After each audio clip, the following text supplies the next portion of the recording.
हिंगोली लोकसभा मतदारसंघातून शिवसेनेनं विद्यमान खासदार हेमंत पाटील यांना दिलेली उमेदवारी पुन्हा मागे घेतली। हेमंत पाटील यांच्याऐवजी बाबूराव कदम यांना उमेदवारी देण्याचा निर्णय शिवसेनेने घेतला आहे।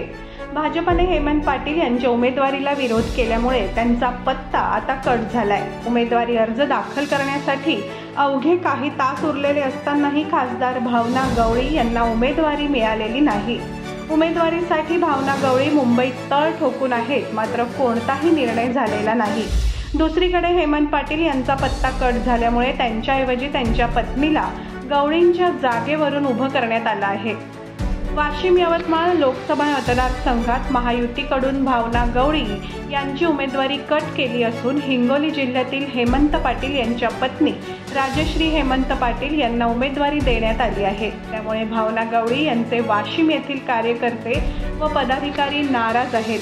कार्यकर्त्यांनी आक्रमक होऊन वाशिमच्या जनसंपर्क कार्यालयासमोर भावना गवळींच्या समर्थनार्थ घोषणाबाजी करत पार्सल उमेदवारी नहीं चलेगी अशी घोषणा देत नाराजी व्यक्त केली आहे।